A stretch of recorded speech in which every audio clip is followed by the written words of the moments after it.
අපි වෙමු සීලක බොදු දරුවෝ. තෙරුවන් සරණයි ආදරණීය දුවදරුවනි, DP එඩියුකේෂන් සත්කාරක අධ්‍යාපන නාලිකාව යටතේ දුවදරුවනුත් මමත් අද සූදානම් වෙන්නේ බෞද්ධ ධර්මාචාර්ය විභාගයට අදාළ විෂය කාණ්ඩයක් සාකච්ඡා කිරීමට. අපි මේ වන විට බෞද්ධ ධර්මාචාර්ය විභාගයට අදාළ තේරවාදී බුද්ධ ධර්මයේ මූලික ඉගැන්වීම් කියන විෂය කොටස යටතේ පාඩම් කීපයක්ම සාකච්ඡා කරමින් පැවතුණා. සමහර පාඩම් අපි සාකච්ඡා කරලා අවසන් කරා. අද දවසෙත් ද්වාදරුවනුත් මමත් මුණ ගැහෙන්නේ තේරවාදී බුද්ධ ධර්මයේ මූලික ඉගැන්වීම් කියන විෂය කාණ්ඩයේ යටතේ අපිට નિયમિત පාඩම් කිහිපයක්ම තියෙනවායි කියලා ද්වාදරුවෝ දන්නවා. එම පාඩම් කීපය අතරින් අපි පාඩම් කිහිපයක් මේ වෙන විට අවසන් කරා. ඒ වගේම අද අපි එම පාඩම් මාලාව තුල තියෙන විශේෂම ද්වාදරුවන්ට බොහෝ දුරට වැදගත් වෙන ප්‍රශ්න අනිවාර්යෙන් සකස් වන පාඩමක් සාකච්ඡා කිරීමට තමයි අද දවසේ සූදානම් වෙන්නේ. අද අපි ආරම්භ කරන මාතෘකාව තමයි පටිච්ච සමුප්පාදය. ද්වාදරුවෝ දන්නවා ගෞතම බුදුරජාණන් වහන්සේ සාර අසංකේය කල්ප ලක්ෂයක් පෙරුම්දම් පුරමින් තමා අවබෝධ කරගත්තා වූ ඒ උතුම් සද්ධර්මය මුලින්ම දේශනා කිරීමට තීරණය කළේ පස්වග මහණුන් උදෙසා. මොකද ඒ වන විට බුද්ධත්වය ලබා ගැනීමට බුදුරජාණන් වහන්සේ වෙහෙසෙන අවස්ථාව වෙනකොට ඔය පස්වග මහණුන් තමන්ගේ විමුක්තිය උදා කර ගැනීමට වෙහෙස මහන්සි වෙච්ච කට්ටිය. බුදුරජාණන් වහන්සේ උතුම් බුද්ධත්වයට පත් වෙලා ඇසළ මස දී වාරාණසියන් ඉසිපතනේ මිගදායේ අනුත්තරං ධම්මචක්කම් පවත්තිතං. ඒක පාලි පාඨයේ සඳහන් වුණ අනුත්තරං ධම්මචක්කම් පවත්තිතං අප්පතිවත්තියන් සමනේනවා බ්‍රාහ්මනේනවා දේවේනවා මාරේනවා බ්‍රහ්මුණාවා කේනතිවා කියලා. එහෙනම් ඉසිපතනේ මිගදායේදී පස්වග මහණුන් කේන්ද්‍ර කරගෙන මුල් කොටගෙන උන්වහන්සේ අවබෝධ කරගත්තා වූ ඒ උතුම් සද්ධර්මය කැටි උණු ධම්මචක්කප්පවත්තන සූත්‍රය දේශනා කරනවා. අපි මේ වාරාණසි ඉසිපතන මිගදාය ඒ වගේම ධම්මචක්ක කියන වචන හැදුනේ කොහොමද කියලා, නිර්මාණය වුණේ කොහොමද කියලා අපි මේ වන විට සාකච්ඡා කරලා තියෙනවා. උන්වහන්සේ අවබෝධ කරගත්තා වූ ඒ උතුම් සද්ධර්මය කැටි වුණු ධම්මචක්කප්පවත්තන සූත්‍ර දේශනාවේදී මුලින්ම බුදුරජාණන් වහන්සේ චතුරාර්ය සත්‍යයෙන් ආරම්භ කරනවා. භික්ෂූන් විසින් අත්හල යුතු අන්ත දෙකක් තියෙනවා. ඒ තමයි කාම සුකල්ලිකානුයෝගය සහ අත්ථ කිලමතානුයෝගය. මෙන්න මේ අන්ත දෙකම බුදුරජාණන් වහන්සේ අත්හදා බලලා මේ අන්ත දෙකෙන්ම දෙක තුලින්ම තමන් බලාපොරොත්තු වෙන පරම නිෂ්ඨාව අවබෝධ කරගන්න බැරිය කියන එක බුදුරජාණන් වහන්සේ ප්‍රත්‍යක්ෂයෙන්ම අවබෝධ කරගත්ත නිසා මධ්‍යම ප්‍රතිපදාව අනුගමනය කරමින් උන්වහන්සේ විසින් ඒ අවබෝධ කරගත්තා වූ උතුම් සද්ධර්මය බරණැස් නුවර ඉසිපතනේ මිගදායේදී පස්වග මහණුන් කේන්ද්‍ර කරගෙන දේශනා කරනවා. එම දේශනාවේ මුලින්ම චතුරාර්ය සත්‍ය විග්‍රහ කරනවා. මොනවාද චතුරාර්ය සත්‍ය, දුක්ඛ ආර්ය සත්‍ය, දුක්ඛ සමුදය ආර්ය සත්‍ය, දුක්ඛ නිරෝධ ආර්ය සත්‍ය, දුක්ඛ නිරෝධ ගාමිනී පටිපදා ආර්ය සත්‍ය. මුලින්ම දුක්ඛ ආර්ය සත්‍ය තුලින් උන්වහන්සේ දේශනා කරනවා ඉදං කෝපන භික්කවේ දුක්ඛං අරිය සත්‍යං ජාතිපි දුක්ඛා ජරාපි දුක්ඛා ව්‍යාධිපි දුක්ඛා මරණම්පි දුක්ඛා අප්පියෙහි විප්පයෝගෝ දුක්ඛෝ පියෙහි විප්පයෝගෝ දුක්ඛෝ අප්පියෙහි සම්පයෝගෝ දුක්ඛෝ යම් පිච්ඡං න ලබති තම්පි දුක්ඛං සංකිට්ඨේන පංච උපාදානස්කන්ධා දුක්ඛා. මෙන්න මේ විදිහට දුක්ඛ සත්‍ය උන්වහන්සේ දේශනා කරනවා. ඒ වගේම දුක්ඛ සත්‍ය නැවත කොටස් තුනක් යටතේ අපි විග්‍රහ කරනවා. දුක්ඛ දුක්ඛතා, විපරිණාම දුක්ඛතා සහ සංස්කාර දුක්ඛතා. ඒ වගේමයි දුක්ඛ සමුදය ආර්ය සත්‍යයේදී දුක හට ගැනීම. දුක හටගන්නේ ඇයි? දුක හටගන්නේ කාම තණ්හා, භව තණ්හා, විභව තණ්හා කියලා අපි ඒක සාකච්ඡා කරා. කාම තණ්හාව කියන්නේ කාමයන් පිළිබඳ ඇතිවන ආශාව. භව තණ්හා කියන්නේ ඉපදීමට ඇති ආශාව. විභව තණ්හා කියන්නේ මේ ආත්මෙන් මේ ලෝකේ අවසානයි නැවත ඉපදීමක් නැහැ කියන. ඒ වගේම දුක්ඛ නිරෝධ ආර්ය සත්‍යයේදී දුක නැති කිරීම පිළිබඳව සාකච්ඡා කරනවා. දුක නැති කරන්න නම් මොකද්ද නැති කරන්න ඕන දරුවනේ? දුක ඇතිවීම සඳහා බලපාන්නා වූ හේතු වන්නා වූ පාදක වන්නා වූ තණ්හාව කියන එක නැති කරන්න. තණ්හාව නැති කරයින් පසුව දුකක් ඇති වෙන්න හේතුවක් නැහැ. ඊළඟට තමයි දුක්ඛ නිරෝධ ගාමිනී පටිපදා ආර්ය සත්‍ය. දුක්ඛ නිරෝධ ගාමිනී පටිපදා ආර්ය සත්‍ය කියන්නේ දරුවනි දුක නැති කිරීමේ මාර්ගය. දුක නැති කිරීමේ මාර්ගය තමයි ආර්ය අෂ්ටාංගික මාර්ගය.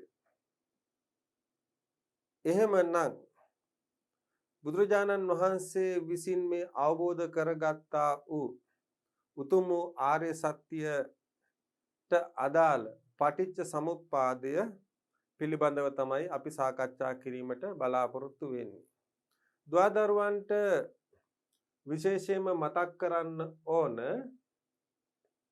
මෙන්න මේ පාඩම පිළිබඳව අපි සාකච්ඡා කරනකොට අපි මෙම පාඩම අනුමාතෘකා කිහිපයක් යටතේ අධ්‍යයනය කිරීමට බලාපොරොත්තු වෙනවා. මොකද අපිට මේ පාඩම පිළිබඳ නිවැරදි නිර්වුල් අවබෝධයක් ලබා ගැනීමට නම් අපි මේ පාඩම පියවරෙන් පියවර අධ්‍යයනය කළ යුතුයි. මොකද මේ පටිච්ච සමුප්පාදය කියන්නේ ගැඹුරු දහමක්. පටිච්ච සමුප්පාදය කියන්නේ ගැඹුරු දහමක්. එම නිසා පියවරෙන් පියවර සරලව මේ පිළිබඳ අවබෝධයක් ලබා ගන්න පුළුවන් නම් ඒක වටිනවා. එහෙමනම් අපි පෙළගස්ස ගන්නවා අපේ මේ මාතෘකාවට අදාළව අපි සාකච්ඡා කිරීමට බලාපොරොත්තු වන්නා වූ සම්පූර්ණ මාතෘකාව මුල ඉඳන් අගට පිළිවෙලින් අනුමාතෘකා ටික අපි සිහිපත් කරගෙන සටහන් කරගෙන මතක් කරගමු මුලින්ම. එතකොට අපිට පහසුයි මේ පාඩම අධ්‍යයනය කරගෙන යෑම සඳහා.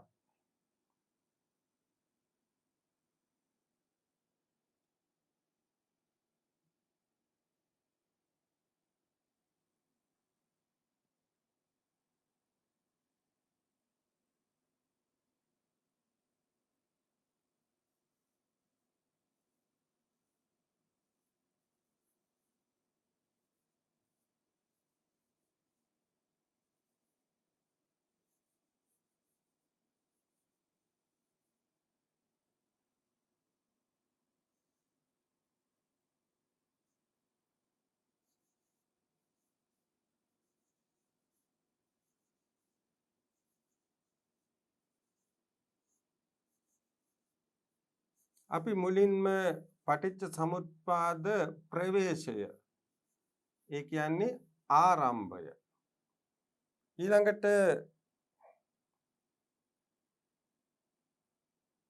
දෙවනුව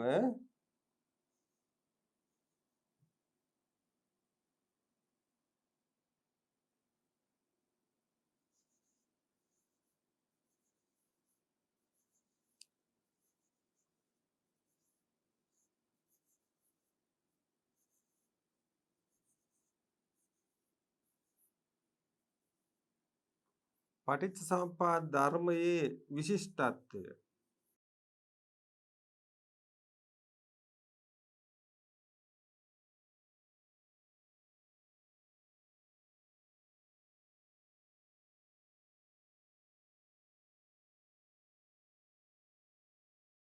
හරි පළමුව තියෙනවා පටිච්චසමුප්පාද යේ ප්‍රවේශය දෙවනුවට පටිච්චසමුප්පාද ධර්මයේ විශිෂ්ටත්වය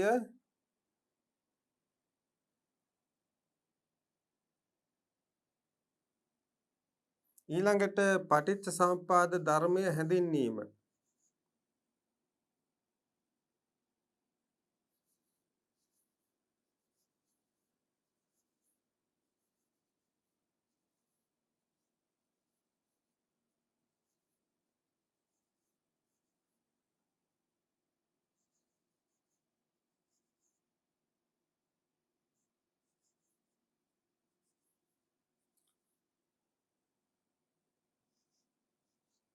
ඊළඟට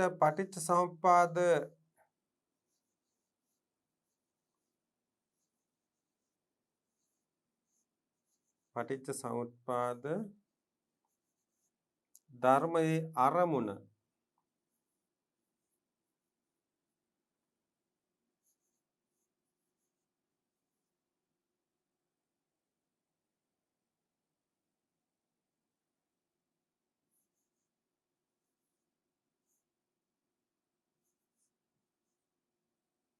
ඊළඟට පටිච්ච සමුප්පාද ධර්මයේ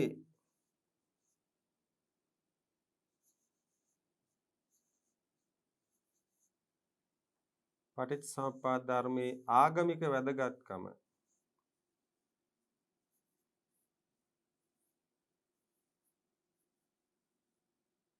ආගමික වැදගත්කම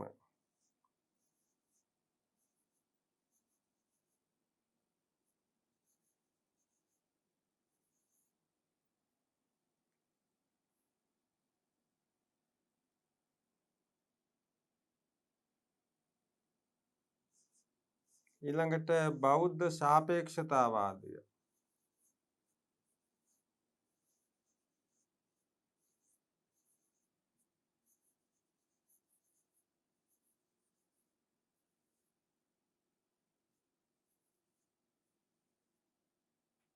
ඊළඟට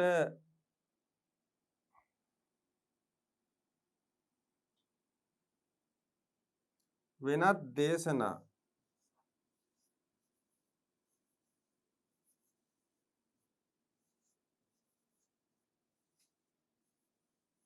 ඒ වගේමයි ඊළඟට අපි අධ්‍යයනය කරන විවිධ අරමුණු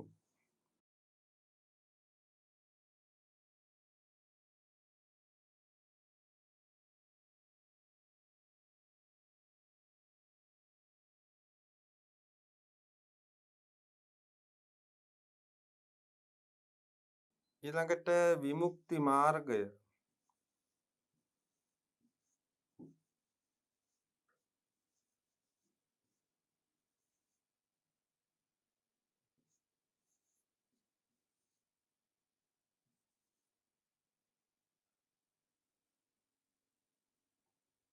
ඒ වගේමයි පටිච්ච සමුප්පාද ධර්මයේ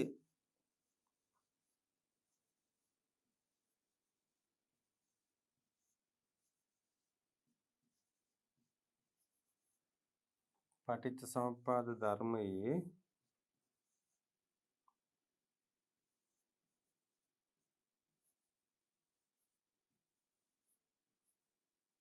ක්‍රමික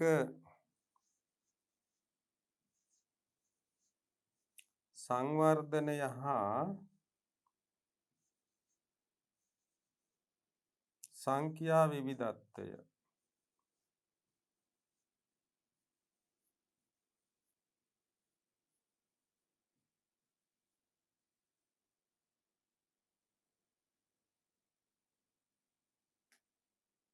ඊළඟට ද්වාදසාංග පටිච්චසමුප්පාදය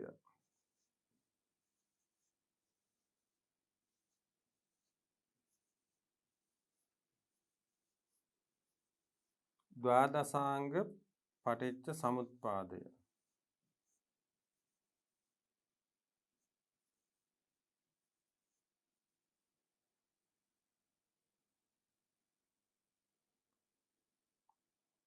මුලින්ම ඒ යටතේ මුලින්ම කතා කරනවා අවිජ්ජා පත්‍ය සංඛාරා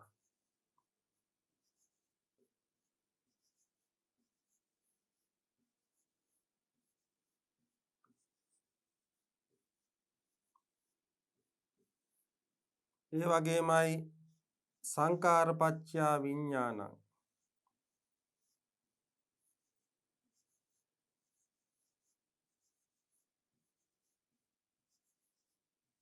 සංඛාර පත්‍ය විඥානං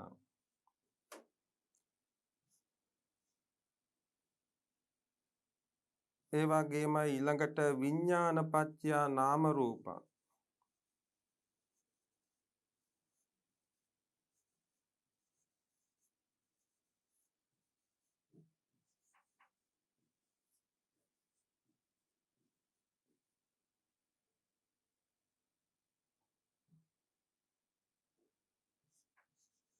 නාම රූප පත්‍ය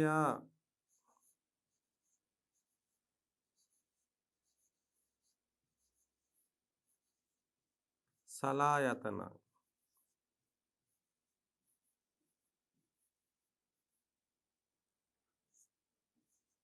සලායතන පත්‍ය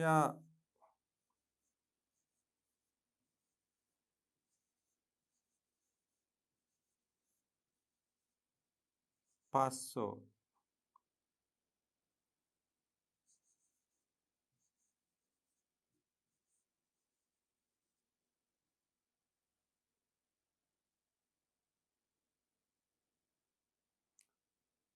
ඊළඟට පස්ස පත්‍ය වේදනා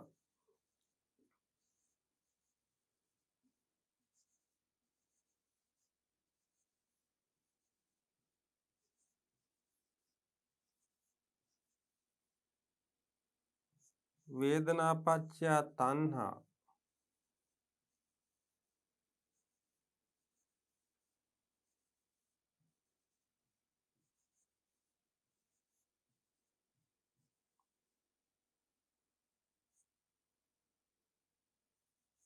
තණ්හා පත්‍ය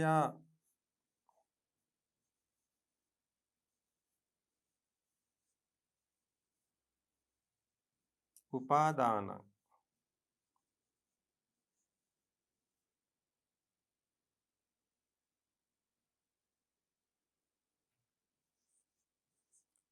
උපාදාන පත්‍ය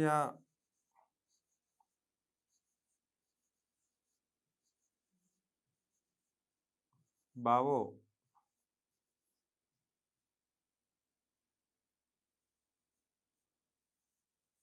ඊළඟට භව පත්‍ය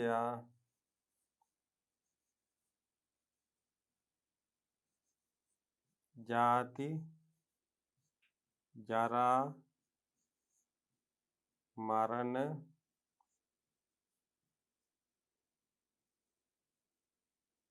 ශෝක පරිදේව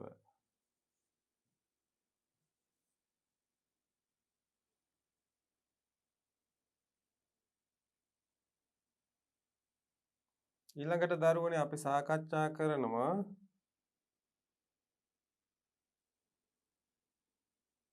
පටිච්ච සමුප්පාද ධර්මයේ සඳහන්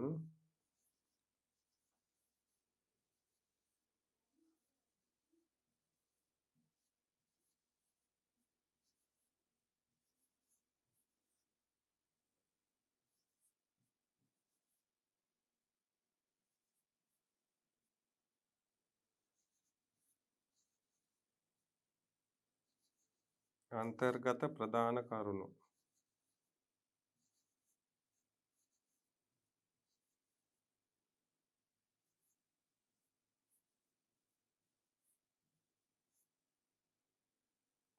ඊළඟට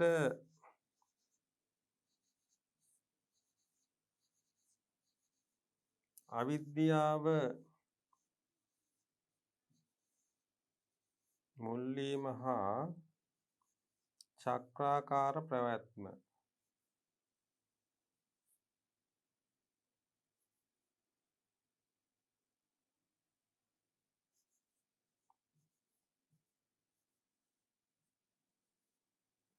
මේ තමයි දරුවනේ අපිට මේ සාකච්ඡා කිරීමට බලාපොරොත්තු වෙන નિયમિત වෙන පටිච්ච සමුප්පාද කියන ගැඹුරු දහම් කරුණු තමයි අපි මේ සාකච්ඡා කිරීමට ප්‍රවේශයක් ගන්න යන්නේ. මෙන්න මේ කියන පටිච්ච සමුප්පාදයේ යටතේ අපි අධ්‍යයනය කිරීමට බලාපොරොත්තු වන්නා වූ අනුමාත්‍රිකා ටික තමයි මම මේ දුවදරුවන්ට පැහැදිලි කරලා සඳහන් කළේ. පළමු දරුවනේ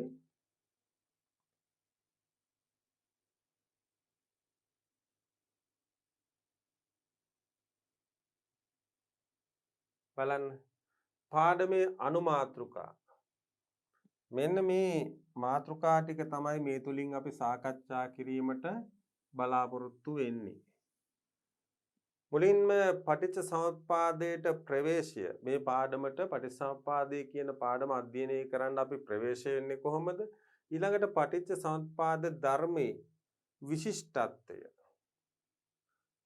කොතරම් විශිෂ්ට ධර්මයක්ද කියන වගේ අපි සාකච්ඡා කරනවා. ඊළඟට පටිච්ච සමුප්පාදයේ හැඳින්වීම. මොකද්ද මේ පටිච්ච සමුප්පාදය කියන්නේ කියලා අපි ඒක හඳුනා ගන්නවා. ඊළඟට පටිච්ච සමුප්පාද ධර්මයේ අරමුණ. එහෙනම් මේ හේතුඵලවාදී දහමක් වන පටිච්ච සමුප්පාදයේ අරමුණ මොකද්ද? ඒ වගේමයි ඊළඟට පටිච්ච සමුප්පාද ධර්මයේ ආගමික වැදගත්කම. මොකද්ද මේ කියන පටිච්ච සමුප්පාදයේ තියෙන ආගමික වැදගත්කම කියලා අපි සාකච්ඡා කරනවා. එයින් පසු බෞද්ධ සාපේක්ෂතා වාදය කියන මාතෘකාව සාකච්ඡා කරනවා. ඒ වගේම වෙනත් දේශනා පිළිබඳව මොකද බෞද්ධ දේශනාව නිවැරදි වැරදි කුමන හෝ දේශනාවක්ද කියලා අපි දැනගන්න නම් වෙනත් දේශනා පිළිබඳව අපිට අවබෝධයක් තිබිය යුතු වෙනවා. ඒ වගේමයි විවිධ අරමුණු. ඒ වගේ විමුක්ති මාර්ගය පටිච්ච සමුප්පාද ධර්මයේ ක්‍රමික සංවර්ධනය හා සංඛ්‍යා විවිධත්වය.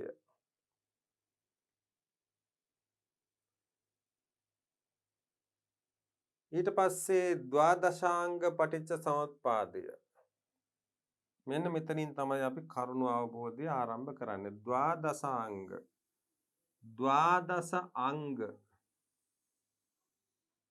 ඒ කියන්නේ අංග 12කින් සමන්විත පටිච්ච සමුප්පාදය කියන මෙතනදී අපි දන්නවා ද්වාදරුව දන්නවා අවිද්‍යා පත්‍ය සංඛාරා සංඛාර පත්‍ය විඥානං විඥාන පත්‍ය නාම රූපං නාම රූප පත්‍ය සලආයතනං සලආයතන පත්‍ය පස්සෝ පස්සෝ පත්‍ය වේදනා වේදනා පත්‍ය තණ්හා තණ්හා පත්‍ය උපාදානං උපාදාන පත්‍ය භවෝ භව පත්‍ය ජාති ජාති පත්‍ය ජරා මරණ ශෝක පරිදේව කියලා අපි දන්නවා. එතකොට මුලින්ම අවිද්‍යා පත්‍ය සංඛාරා සංඛාර පත්‍ය විඥානං විඥාන පත්‍ය නාම රූපං නාම රූප පත්‍ය සලආයතනං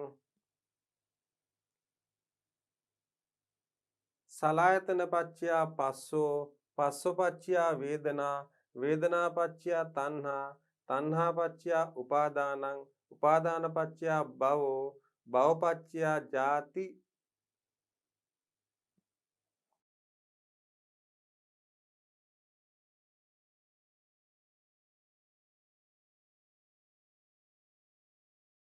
උපාදාන පත්‍ය භවෝ භව පත්‍ය ජාති.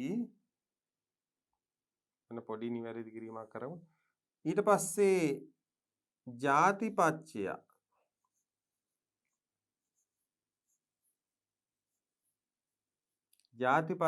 ජරා මරණං ශෝක පරිදේව. එයින් පසු පටිච්චසමුප්පාද ධර්මයේ අන්තර්ගත ප්‍රධාන කරුණු අපි සාකච්ඡා කරනවා. ඒ වගේමයි අවිද්‍යාව මුල් වීම හා චක්‍රාකාර පැවැත්ම කියන මෙන්න මේ අනුමාත්‍රිකා ටික දරුවනේ අපි මේ පටිච්චසමුප්පාදේ කියන මාතෘකාවට සාකච්ඡා කිරීමට බලාපොරොත්තු වෙනවා. දැන් දුවදරුවන්ට පැහැදිලි මේ පටිච්චසමුප්පාදේ කියන පාඩම් මාලාව යටතේ පාඩම යටතේ අපි මොන වගේ කරුණුද සාකච්ඡා කරන්න කියලා දැන් දුවදරුවන්ට පැහැදිලි නිර්වෘල් අවබෝධයක් ඇති කියලා මම විශ්වාස කරනවා. එහෙනම් අපි බුදුරජාණන් වහන්සේගේ පරම ගාම්භීර ධර්ම දේශනාව පටිච්චසමුප්පාදයයි. මෙන්න මෙතනින් පැහැදිලි වෙනවා බුදුරජාණන් වහන්සේගේ බලන්න පරම ගාම්භීර ධර්ම දේශනාව. මෙන්න මෙතනින්ම පැහැදිලි වෙනවා දුවදරුවන්ට බුදුරජාණන් වහන්සේගේ පරම ගාම්භීර. පරම කියන්නේ මොකක්ද? උතුම්. ගාම්භීර කියන්නේ මොකක්ද? ගැඹුරු. බලන්න. එහෙනම් පරම ගාම්භීර දේශනාව කියන්නේ උතුම් ගැඹුරු. මෙන්න මේ වචනේ තුලම තියෙනවා මේ දහම කොතරම් මෙන්න මේ පටිච්චසමුපාදයේ කොච්චර වැදගත්ද කියලා. බුදුරජාණන් වහන්සේගේ පරම ගාම්භීර ධර්ම දේශනාව පටිච්චසමුපාදය. මෙම ධර්මය බෞද්ධ දර්ශනයේ පදනම හැටියට සියලුම බෞද්ධ දර්ශන සම්ප්‍රදායන්ට අයත් ආචාර්යවරු එකසේ පිළිගනිති. එහෙනම් මෙන්න මේ පටිච්චසමුපාද ධර්මය කියන්නේ පටිච්චසමුපාදය කියන්නේ බෞද්ධ බුදුන්ගේ දර්ශනයේ පදනම කියන්නේ ෆවුන්ඩේෂන් එක. මෙන්න මේ ෆවුන්ඩේෂන් එක මෙන්න පදනම තුල තමයි සියලු දේ රඳා පවතින්නේ කියනවා කියන්නේ. එහෙනම් දුවදරුවන්ට පැහැදිලි වෙනවා බුදුරජාණන් වහන්සේ දේශනා කළ පරම ගාම්භීර දේශනාව පටිච්චසමුපාදය. ඒ වගේමයි බුදුන්ගේ දහම රඳා පවතින්නේ මෙන්න මේ පටිච්චසමුපාදයේ කියන පදනම නිසා. බලන්න මෙම ධර්මයේ බෞද්ධ දර්ශනයේ පදනම හැටියට සියලුම බෞද්ධ දර්ශන සම්ප්‍රදායන්ට අයත් ආචාර්යවරු එකසේ පිළිගනිති. බුදු දහමේ ඉගැන්වෙන පටිච්චසමුපාදයේ වඩාත් සුවිශේෂව තේරුම් ගැනීමට පහසු වන්නේ පටිච්චසමුපාද නොවන ඉගැන්වීම් මොනවාද දැන ගැනීමෙන්. අන්න මෙතනදී පැහැදිලි කතන්දරයක් කියනවා බුදුරජාණන් වහන්සේ විසින් දේශනා කළ පටිච්චසමුපාදය නිවැරදිව අවබෝධ කර ගැනීමට නම් තවත් නොයෙකුත් ආගමික නායකයන් ඒ සම්බන්ධයෙන් ඉදිරිපත් කර පටිච්චසමුපාද ධර්මයේ සම්බන්ධයෙන් ඉදිරිපත් කළ කරුණු මොනවාද කියලා අපි සාපේක්ෂතාවාදීව විමසා බලන්න ඕන. එමෙන්ම බුදුරජාණන් වහන්සේගේ පටිච්චසමුපාද දේශනාවට හේතු වූයේද සමකාලීන ಭಾರತයේ ප්‍රචලිතව පැවති හේතුඵල ධර්මය පිළිබඳ ඉගැන්වීම්ය. එහෙනම් බුදුරජාණන් වහන්සේ පමණක් නෙවෙයි මේ හේතුඵල ධම් පිළිබඳ කරුණු ගැන හැලලා දක්වලා තියෙනවා. බුද්ධ කාලීන ಭಾರತය විවිධ ආගමික නායකයින් හිටියා. විවිධ ඇදහිලි විශ්වාස තිබුණා. මෙන්න මේ විවිධ ආගමික නායකයන් විසින් හේතුඵලවාදය මෙන්න මේකයි කියලා ආත්මවාදය පදනම් කරගෙන අදහස් ගෙන හැර දැක්වුවා. එහෙමනම් බුදුදහමේ සඳහන් වන හේතුඵලවාදය නිවැරදිව අවබෝධ කර ගැනීමට නම් අනෙකුත් දාර්ශනිකයන් ආගමික නායකයන් ඉදිරිපත් කළ හේතුඵල දහම මොකද්ද? ඒක හා සාපේක්ෂව මෙතනින් නිවැරදි හේතුඵල දහම ඉදිරිපත් කරලා තියෙන්නේ කවුද කියලා අපිට තේරුම් ගන්න පුළුවන්. සාපේක්ෂව අනිත් ඒවා එක්ක සංසන්දනය කරයින් පස්සේ. එතකොට ඕන කෙනෙකුට පැහැදිලි වෙනවා මෙන්න මේ ඉදිරිපත් කරලා තියෙන හේතුඵලවාදී ධර්ම කරුණු වලින් නිවැරදි හේතුඵලවාදී දහම් කරුණු ඉදිරිපත් කරලා තියෙන්නේ කොතනද කියලා අපිට අවබෝධ කරගන්න පුළුවන් වෙනවා. එබැවින් බුද්ධ කාලයට පෙර ආතුව සිටම ಭಾರತೀಯ දාර්ශනිකයන් විසින් ඉදිරිපත් කොට තිබුණු හේතුඵලවාදී ඉගැන්වීම් පිළිබඳව විමසා බැලීම වැදගත්ය. එහෙනම් අපි කොහොමද බුද්ධ කාලයට පෙර හිටපු ආගමික නායකයන් ඉදිරිපත් කළ තියෙන හේතුඵලවාදී දහම කොයි විදිහටද ඉදිරිපත් කරලා තියෙන්නේ කට්ටිය ඒකට සාපේක්ෂව බුදුරජාණන් වහන්සේ විසින් ඉදිරිපත් කළ හේතුඵලවාදී දහම කෙබඳු එකක්ද කියලා අපිට අවබෝධ කරගන්න පුළුවන්. එහෙනම් දුවදරුවන්ට පැහැදිලි බුදුන් විසින් දේශනා කළ හේතුඵලවාදී දහම බුදුරජාණන් වහන්සේ විසින් දේශනා කළ උතුම්ම ගැඹුරුම දහම. ඒ වගේමයි බුදුන්ගේ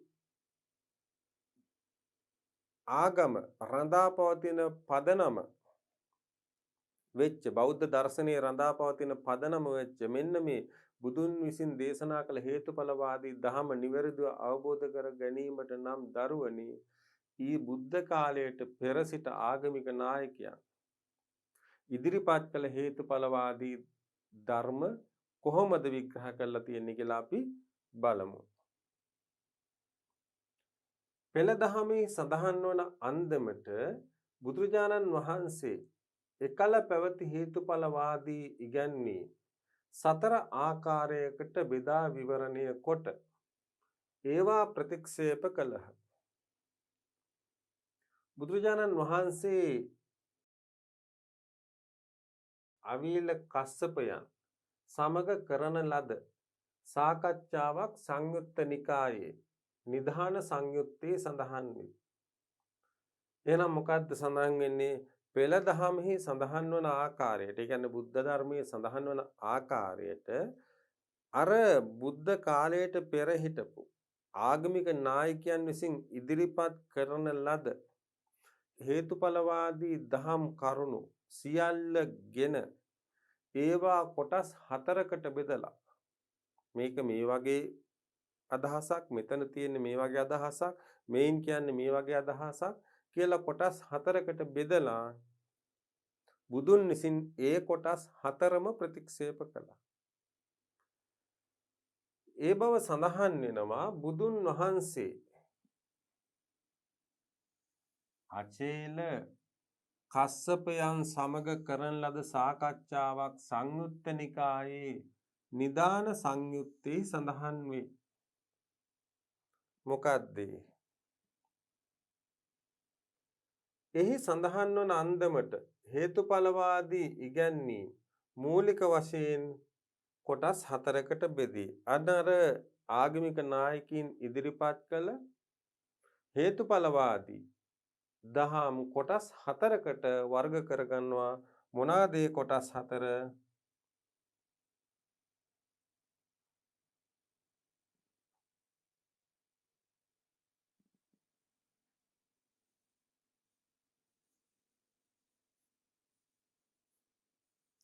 සයංකතං දුක්ඛං,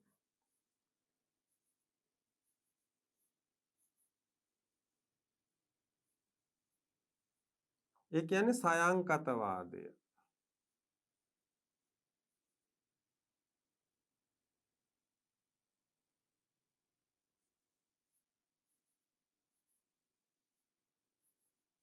සයංකත වාදය. දෙක පරංකතං දුක්ඛං,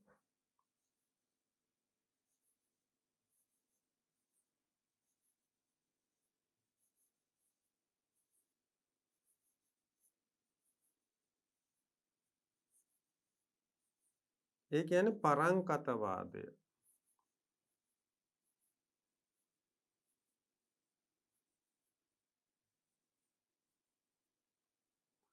තුන්වෙනි එක සයංකතං පරංකතං දුක්ඛං.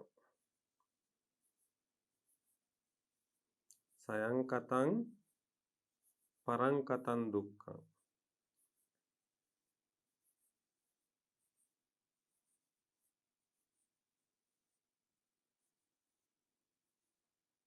ඒ කියන්නේ සයංකත පරංකත වාදය.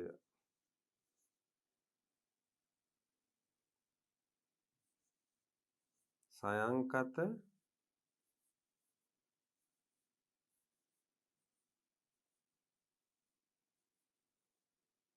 කතවාදය.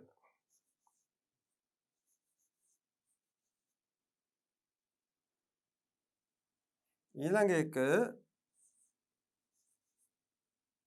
අසයංකාර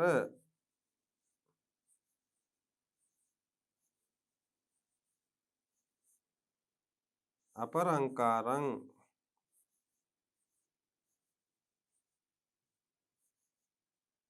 අදිච්ච අපරංකාරං අදිච්ච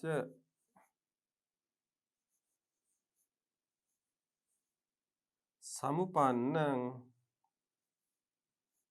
අදිච්ච සමුපන්නං දුක්ඛං.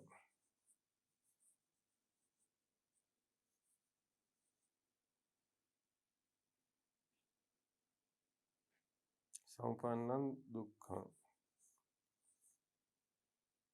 ඒ කියන්නේ අසයංකාර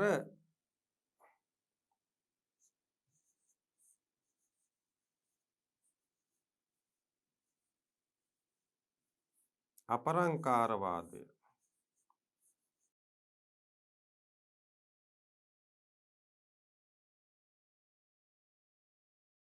දැන් බලන්න දරුවනේ අර බුද්ධ කාලයට පෙර සහ බුද්ධ කාලයේ හිටපු විවිධ ආගමික නායකින් හේතුඵල වාදය විවිධ ආකාරයෙන් විග්‍රහ කරා, නිර්වචනය කරා, අදහස් ප්‍රකාශ කරා.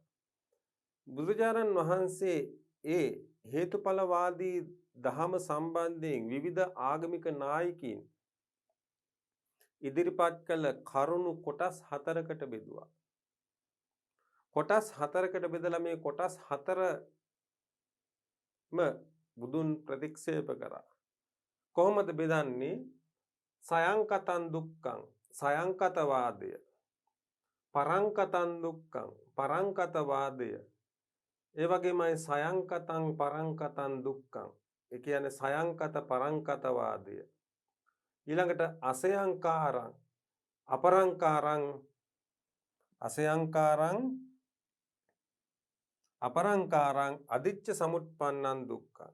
ඒ කියන්නේ අසයංකාර අපරංකාර වාදයේ ලෙස කොටස් 4කට බෙදුවා. මෙන්න මේ කියන විවිධ ආගමික නායකයින් විසින් ඉදිරිපත් කරන ලද හේතුඵල වාදයේ සම්බන්ධයෙන් ඉදිරිපත් කළ කරුණු.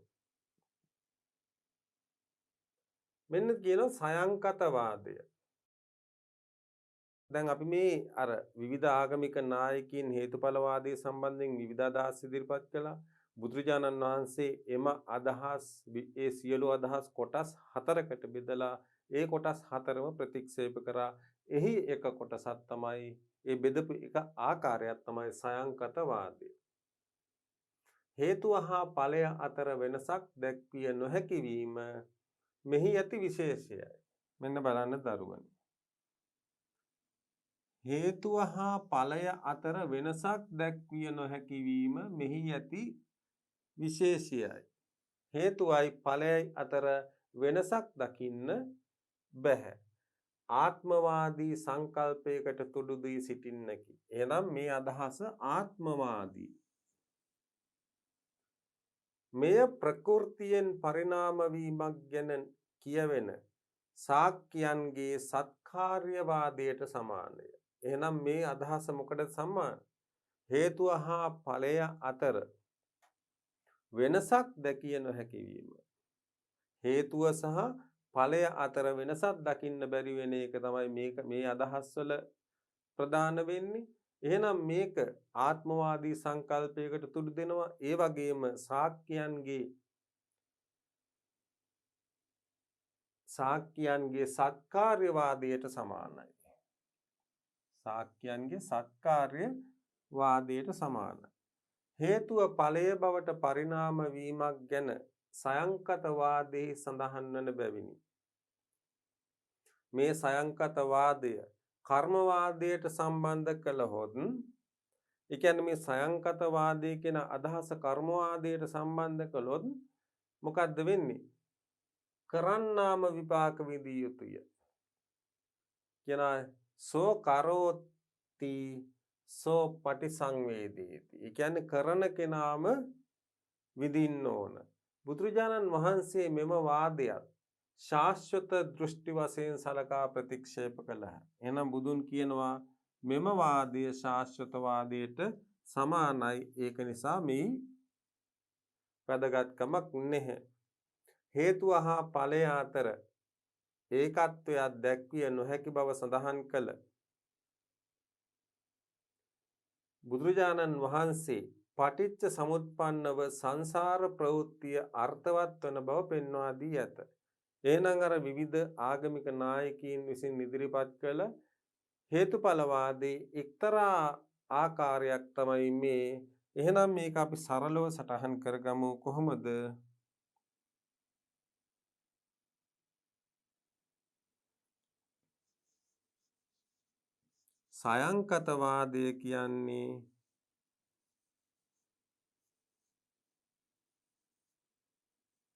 සයංකතවාදය කියන්නේ හේතුව හා ඵලය අතර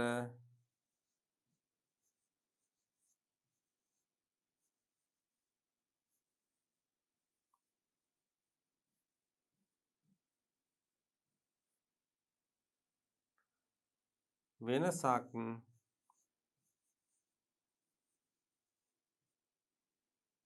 හේතුව හා ඵලය අතර වෙනසක් දැකිය නොහැක.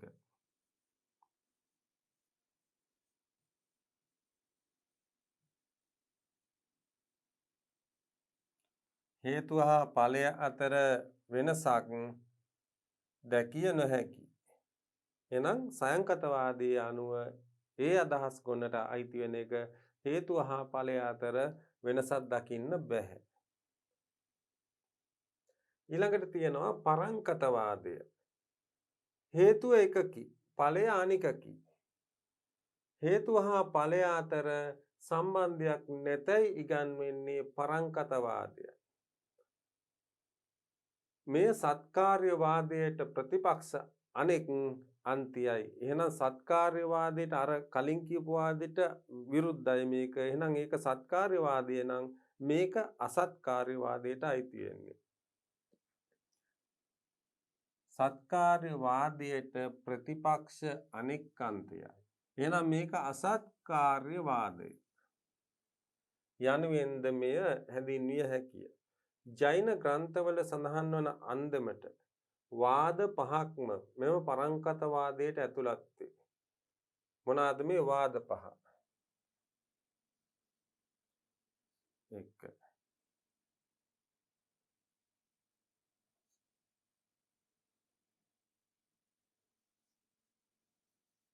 කාලවාදය.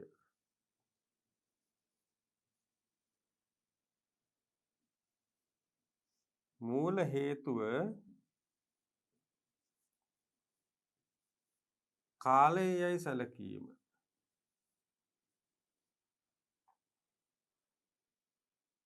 මූල හේතුව කාලය වශයෙන් සැලකීම.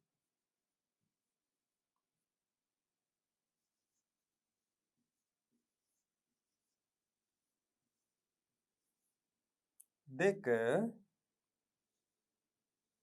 ඊශ්වරවාදය.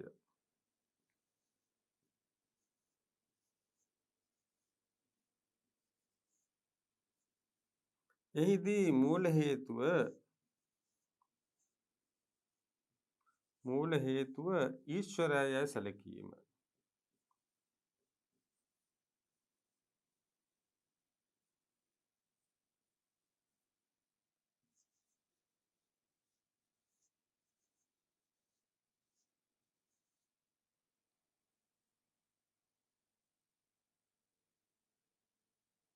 ඊළඟට ස්වභාවවාදය.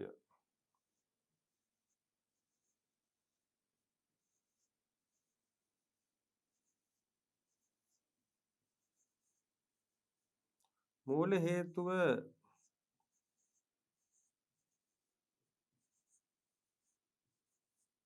ස්වභාවයයි සැලකීම.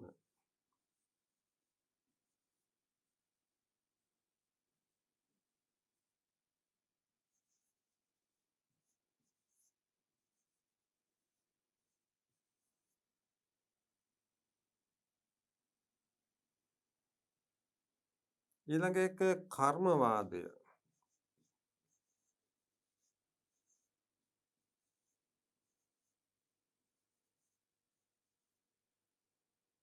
ඒ කියන්නේ මූල හේතුව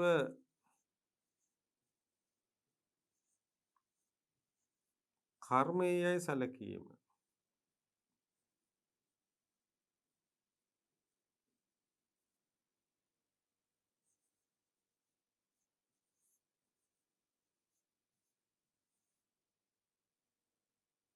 ඊළඟ එක නියතිවාදය.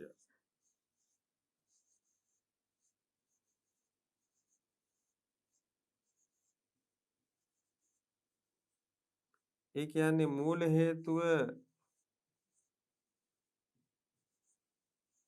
දෛවය නියතියයි සැලකීම.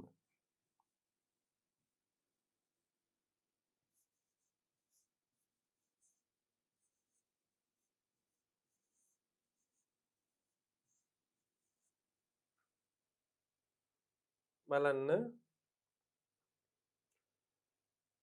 පරංකතවාදය කියන්නේ මේ අර හේතුඵලවාදයේ සම්බන්ධයෙන් තවත් අදහස් ඉදිරිපත් කරපු පැතිකඩක්.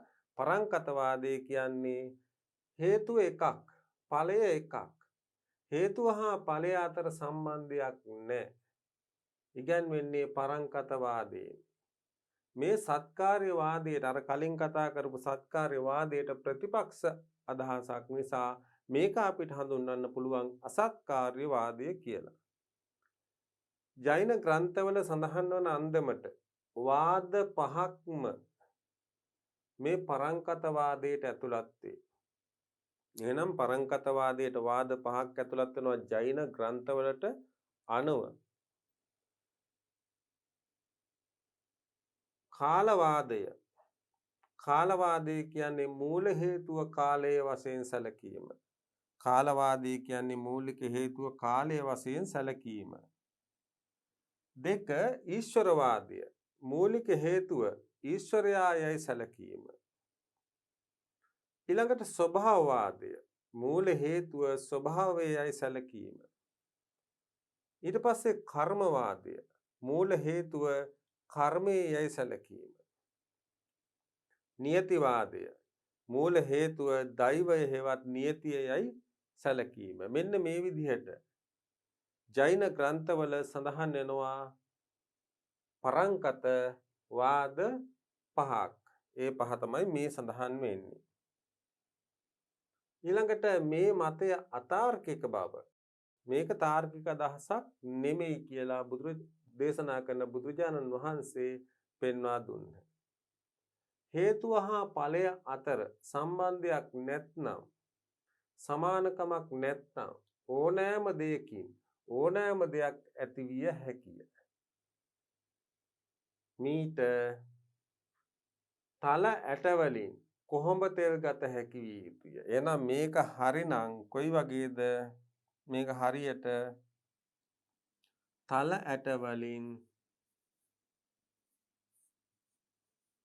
ඇට වලින්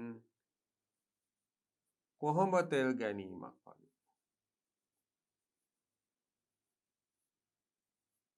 මේක වෙන්නේ නැති දෙයක් නේ දරුවනේ.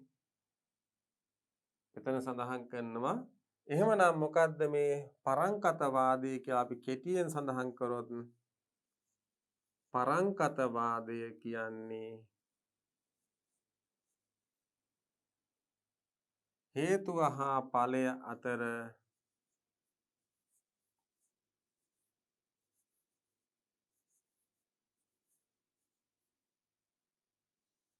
අතර සම්බන්ධයක් නැත.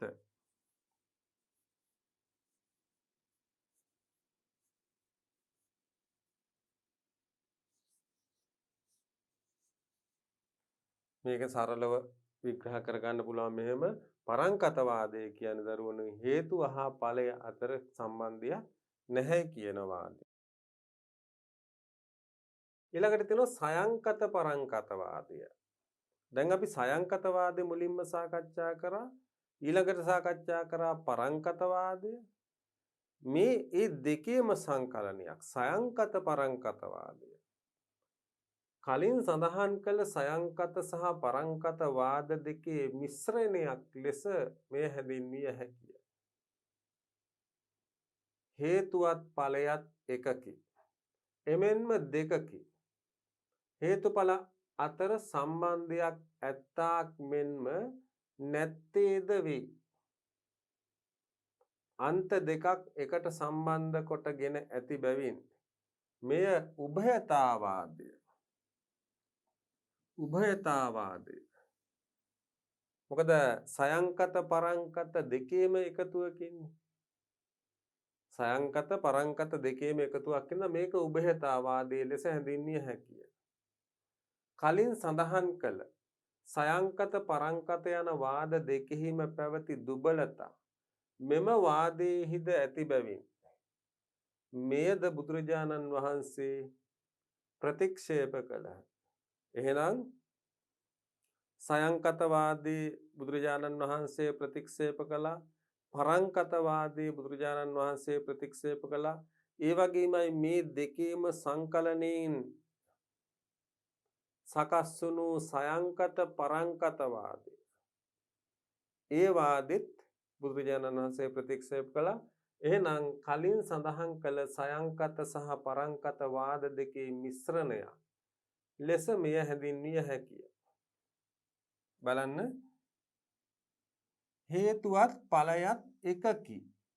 එමෙන්ම දෙකකි. හේතුඵල අතර සම්බන්ධයක් ඇත්තාක් මෙන්ම නැත්තේද වෙයි. අන්ත දෙකක් එකට සම්බන්ධ කොටගෙන ඇති බැවින් මෙය උභයතාවාදයේ ලෙස හැඳින්විය හැකිය. කලින් සඳහන් කළ සයන්කත පරංකත යන වාද දෙකෙහිම පැවති දුබලතා මෙම වාදයේද ඇති බැවින් මෙයද බුදුරජාණන් වහන්සේ ප්‍රතික්ෂේප කළා. එහෙනම් ඒ කියන්නේ සයන්කත පරංකත යනු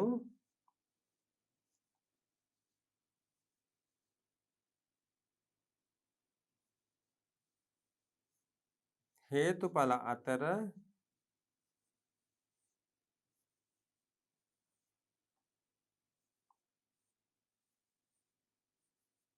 සම්බන්ධයක්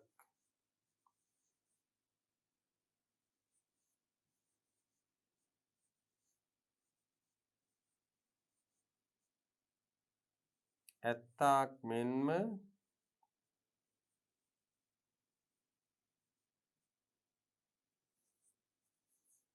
නැත්තේද වේ.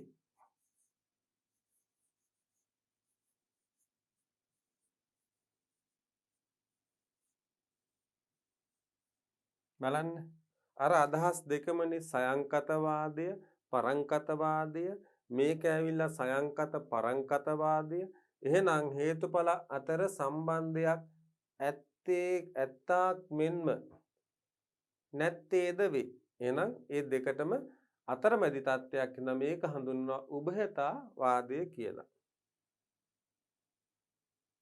ඊළඟට දෙනවා අසයංකාර අපරාංකාර අදිච්ච සමුත්පන්න වාදය.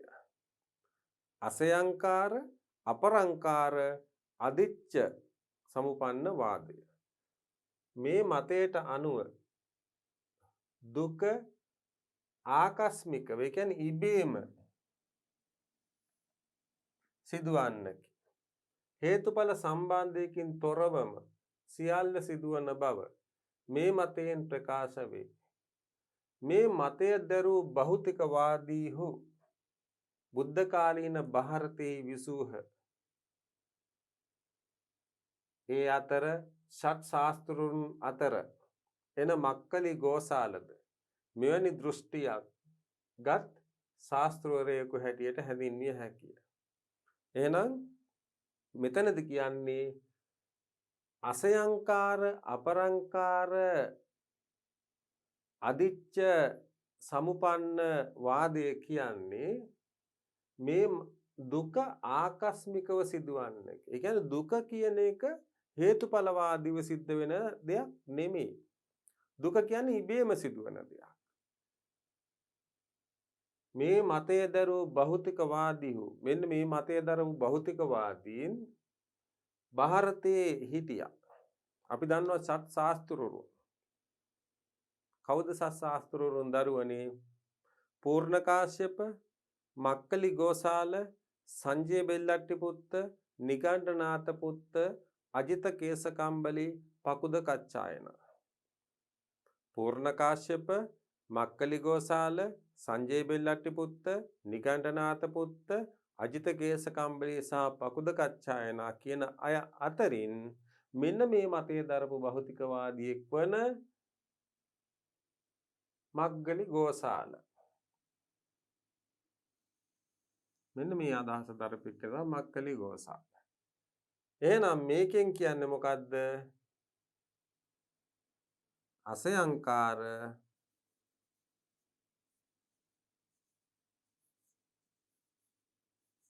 අපරංකාර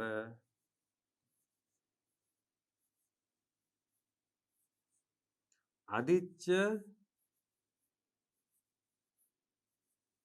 සමුපන්න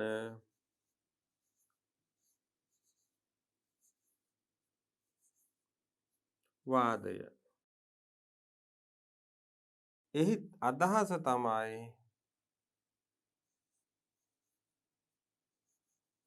හේතුඵල සම්බන්ධයකින් තොරව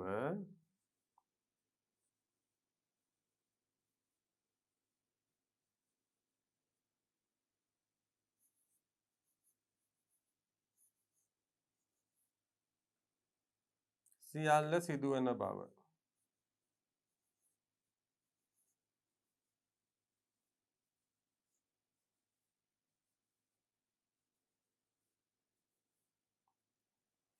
ඒ කියන්නේ හේතුඵල සම්බන්ධයකින් තොරව සියල්ලම සිදුවන බව තමයි අසයංකාර අපරංකාර අදිච්ච සමුපන්න වාදයේ අදහස. එහෙනම් අපි වාද හතර මෙතනදී සාකච්ඡා කරා.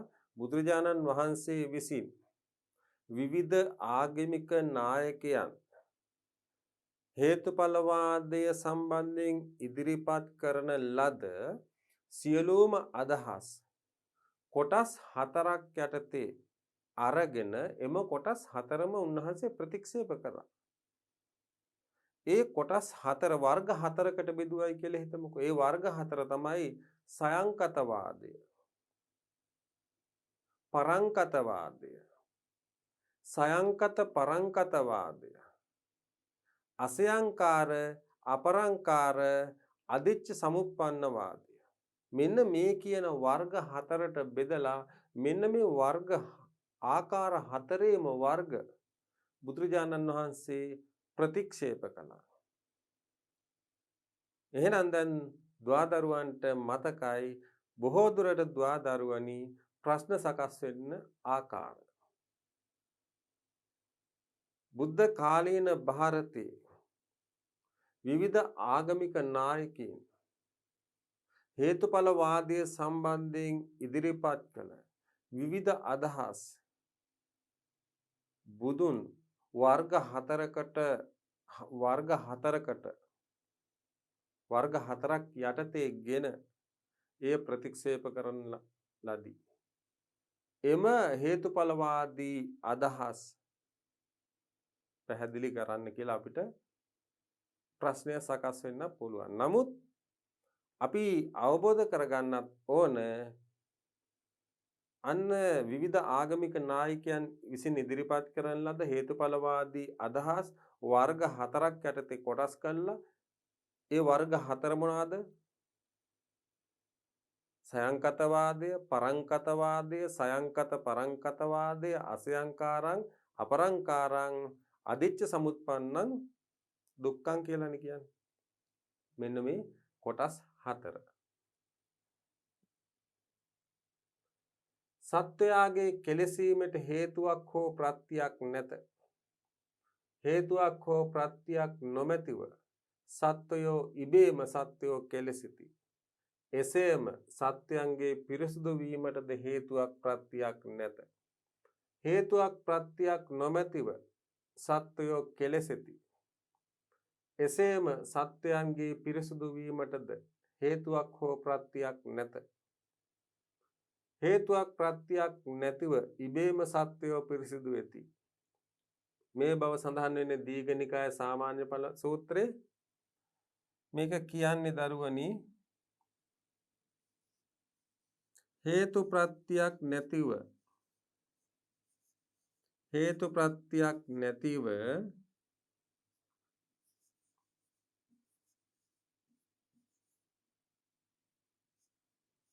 පිරිසිදු වීමත්.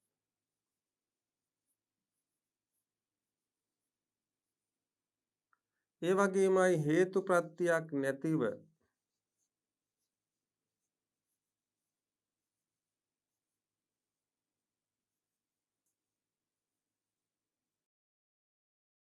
කෙලෙසෙනවා.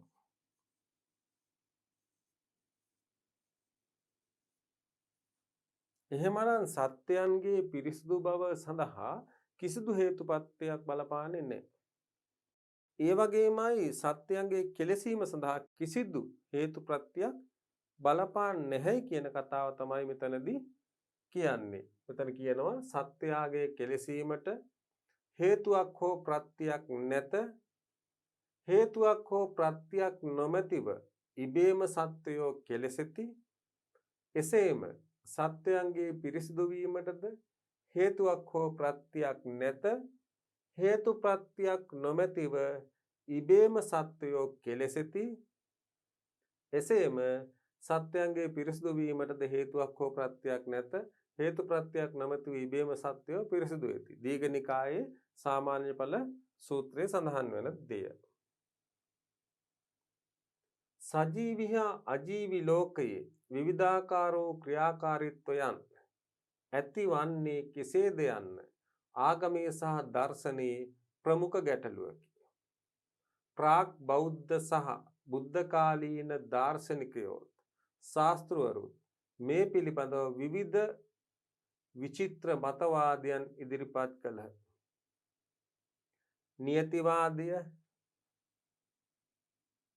නියතිවාදය, සත්කාර්යවාදය, අසත්කාර්යවාදය, අදිච්ච සමුප්පන්න වාදය ආදී වශයෙන් විවිධ නම් වලින් එම මතවාද හැඳින්වෙයි. ඒ හැම මතවාදයක්ම තර්කය සහ දෘෂ්ටිය පදනම් කොට. මොකද්ද? තර්කය සහ දෘෂ්ටිය පදනම් කොටගෙන ඉදිරිපත් කෙරිනි. එම සියලුම හේතුඵලවාදී ඉගැන්වීම් බුදුරදුන්ගේ ਵਿਚාරයට ලක් විය.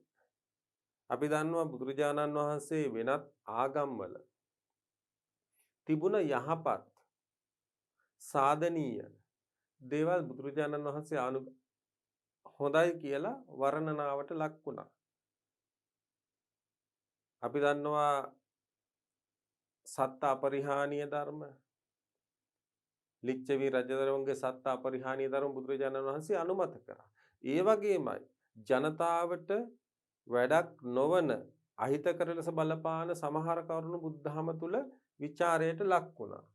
සියලුම හේතුඵලවාදී ඉගැන්වීම් බුදුරදුන්ගේ ਵਿਚාරයට ලක් විය. අනුභූතිවාදී පදනමක් මත බෞද්ධ හේතුඵලවාදයේ ඉදිරිපත් විය. හේතු බාහුල්‍යයෙන් ඵල බාහුල්‍යයක් හටගනී. අන්න බලන්න. හේතු බාහුල්‍යයෙන් ඵල බාහුල්‍යයක් හටගනී.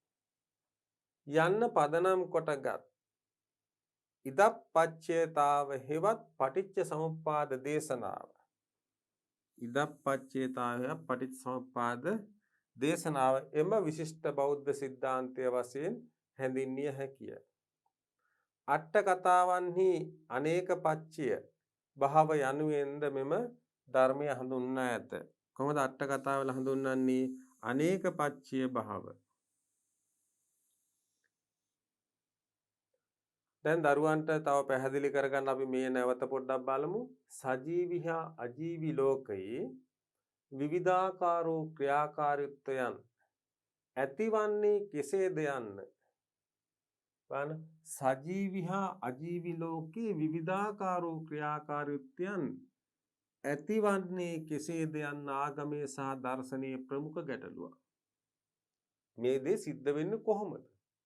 අපි දන්නවා ශුද්ධ විද්‍යාවන් වල, ඒ කියන්නේ භෞතික විද්‍යාව, රසායන විද්‍යාව, ජීව විද්‍යාව, උද්භිද විද්‍යාව කියන විද්‍යාවන් වල ඕනෑම දෙයක් පිළිබඳව මුලින්ම ඇතිවන්නේ උපකල්පනයක්.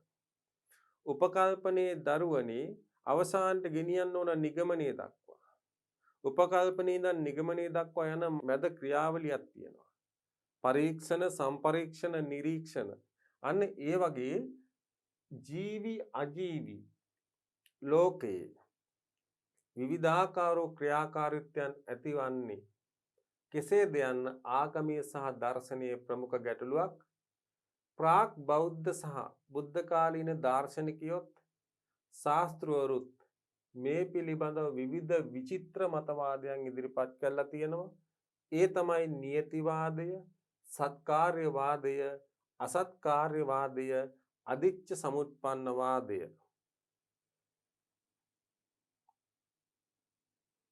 ඒ වාද යම්කිසි වාදයක් ඉදිරිපත් කළොත් ඒ නමින් හැඳින්වෙනවා. මොනවාද මෙතන තියෙන එකක්? නියතිවාදය. නියතිවාදය. ඒ වගේමයි සත්කාර්යවාදය.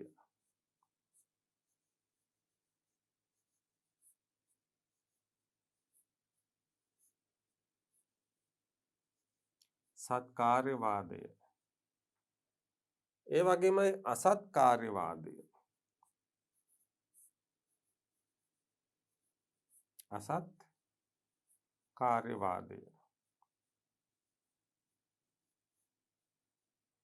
ඒ වගේම තියෙනවා අදිච්ච සමුප්පන්නවාදය.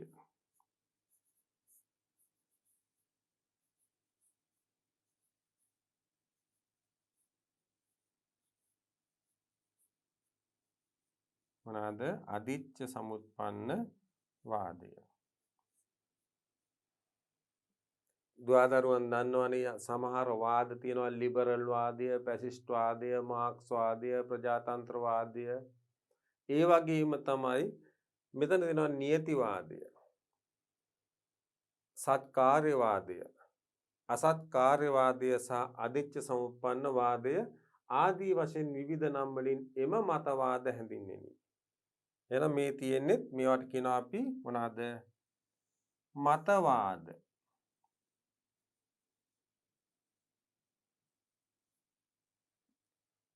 ඒ හැම මතවාදයක්ම තර්කය සහ දෘෂ්ටිය පදනම් කොටගෙන ඉදිරිපත් කෙරිනි. එම සියලුම හේතුඵලවාදී ඉගැන්වීම් බුදුරදුන්ගේ විචාරයට ලක් වේ. මෙන්න මේ සියලු තර්කය සහ දෘෂ්ටිය පදනම් කරගෙන ඉදිරිපත් කරන ලද සියලුම අදහස් බුදුරදුන්ගේ විචාරයට ලක් වුණා. අනුභූතිවාදී පදනමක් මත බෞද්ධ හේතුඵලවාදී ඉදිරිපත් විය. එහෙනම් ආත්මවාදයක් නෙවෙයි අනුභූතිවාදී පදනමකින් තමයි බෞද්ධ හේතුඵලවාදී ඉදිරිපත් වෙන්නේ. හේතු බාහුල්‍යයෙන් අනබන මේ තියෙන හේතු බාහුල්‍යයෙන් ඵල බාහුල්‍යයක් හටගනී. හේතු ගොඩකින් ඵල ගොඩක් සිද්ධ වෙනවා. යන්න පදනම් කොටගත් ඉදප්පච්චයතාව හෙවත් පටිච්චසමුප්පාද දේශනාව එම විශිෂ්ට බෞද්ධ සිද්ධාන්තය වශයෙන් හැඳින්විය හැකිය. අට කතාවලදී මේකට කියන්නේ දරුවනේ අනේක පච්චය භාව කියලා. එහෙනම් දැන් මේ ටික දුවදරුවන්ට පැහැදිලි ඇති කියලා මම හිතනවා. දැන් දුවදරුවන්ට පැහැදිලි ඇති අපි අද සාකච්ඡා කළේ මොනවද කියලා. මම දුවදරුවන්ට මුලින්ම සටහන් කළාම පැහැදිලි කළා මේ පටිච්චසමුපාදය කියන්නේ බුදුදහමේ තියෙන පරම ගහම්බීර දේශනාව කියලා. එහෙනම් පරම ගහම්බීර, ඒ කියන්නේ බුදු බෞද්ධ දර්ශනීය රඳවා තබා ගන්නා ෆවුන්ඩේෂන් එක නැත්නම් පදනම තමයි පටිච්චසමුප්පාදය.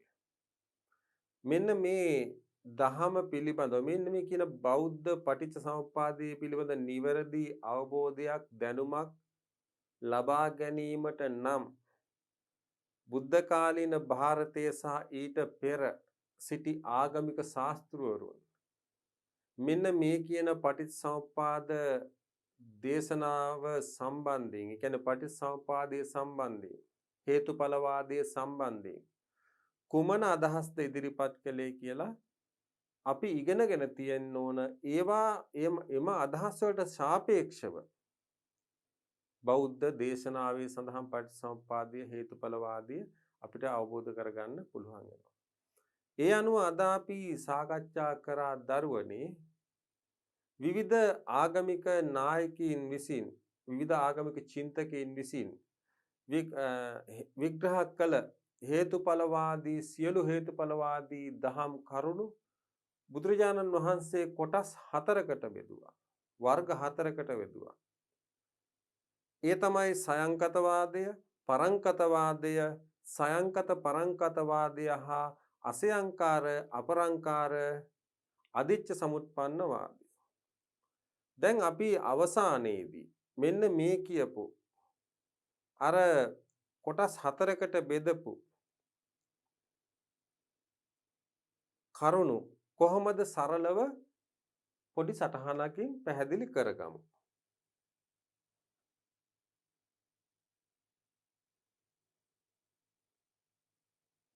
අපි මුලින්ම සඳහන් කරන්නේ දරුවනේ සයංකතවාදය කියලා. 1.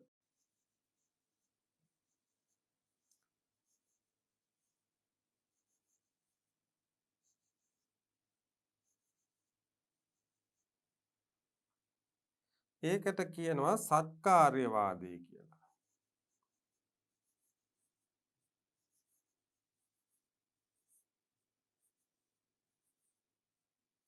සයංකතවාදයට කියන සත්කාර්යවාදය කියලා.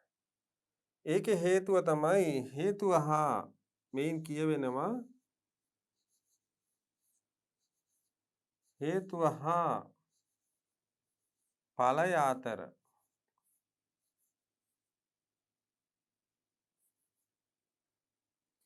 වෙනසක්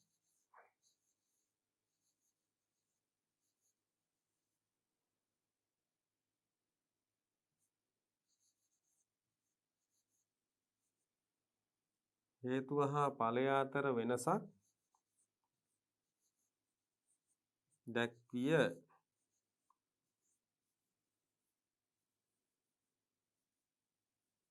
නොහැකි වීම.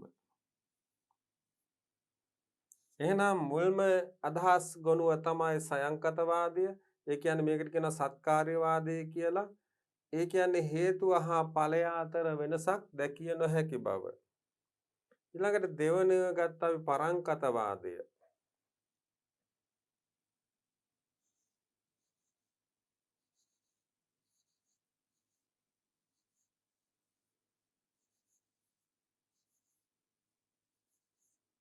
ඒකටම කිව්වා අසත්කාර්යවාදය.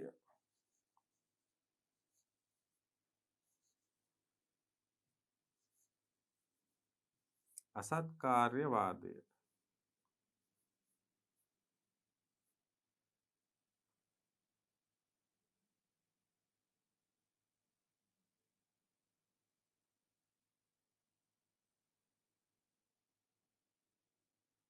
ඒ කියන්නේ හේතුව හා ඵලය අතර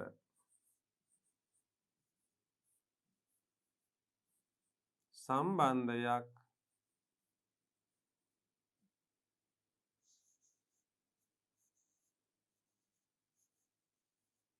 නැත්තයි කීම.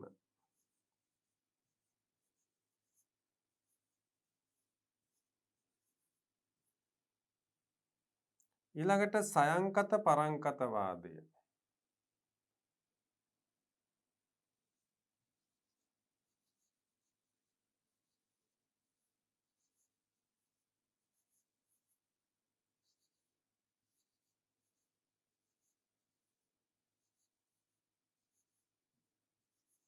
අපි කියුවා ඒකට උභයතාවාදය කියලා.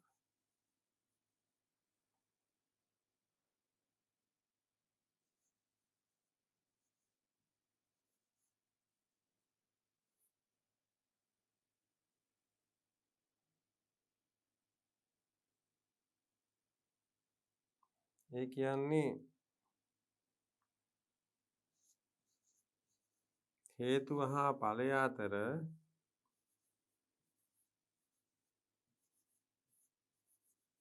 සම්බන්ධයක්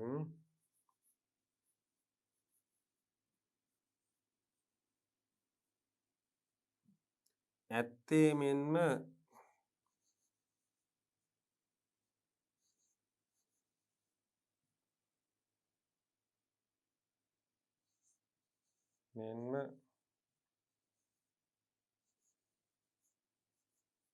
නැත්තේද වේ.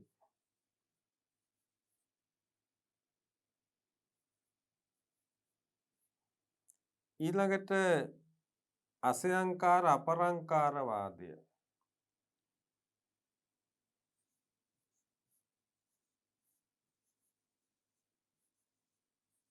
අසයංකාර අපරංකාර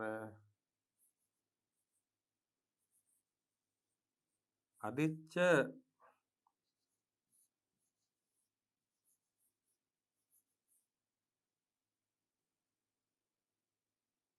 සමුපන්න.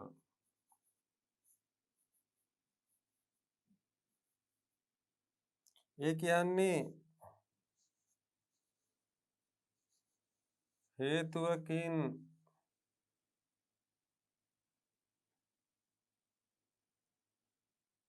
හේතුඵල සම්බන්ධතාවයකින් තොරව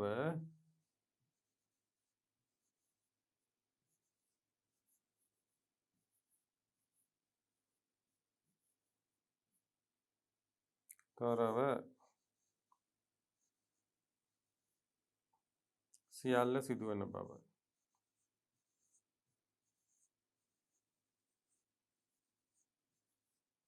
සියල්ල සිදුවන බව. දැන් දුවදරුවන්ට පැහැදිලි වෙනවා මෙන්න මේ විවිධ ආගමික නායකයින් විසින් හේතුඵලවාදය සම්බන්ධයෙන් ඉදිරිපත් කරපු සියලු අදහස් බුදුරජාණන් වහන්සේ වර්ග 4ක් යටතේ අධ්‍යයනය කළා. මේ වර්ග 4ම ප්‍රතික්ෂේප කරා. මොකද්ද පළවෙනි එක? සයංකතවාදය. ඒ කියන්නේ ඒකට කියන සත්කාර්යවාදය. ඒ කියන්නේ ඕන් කියන්නේ හේතුව හා ඵලය අතර වෙනසක් දැකිය නොහැකි බවයි. හේතුව හා ඵලය අතර වෙනසක් දකින්න බැහැ. ඊළඟට පරංකතවාදී. ඒ කට්ටියට කියනවා අසත්කාර්යවාදය. එම අදහස ඒ කියන්නේ ඒ කට්ටිය කියනවා හේතුව හා ඵලය අතර සම්බන්ධයක් නැතයි කීම. මේ කට්ටිය කියන හේතුව හා ඵලය අතර වෙනසක් දැකිය නොහැකි කියලා. මේ කට්ටිය කියනවා හේතුව හා ඵලය අතර සම්බන්ධයක් නැතයි කීම. ඊළඟට සයංකත පරංකතවාදී. ඒ කට්ටිය කියනවා ඒ කට්ටියට අපි කියනවා උභයතාවාදී කියලා ඒකට. හේතුව හා ඵලය අතර සම්බන්ධයක් ඇත්තේ මෙන්ම නැත්තේද වේ. පරලොවක් තියෙන්නත් පුළුවන් නැති වෙන්නත් පුළුවන්. අන්න ඒ වගේ. අසයංකාර අපරංකාර අදිච්ච සමුප්පන්න. මේ කට්ටිය කියනවා හේතුඵල සම්බන්ධතාවයකින් තොරව සියල්ල සිදුවන බව.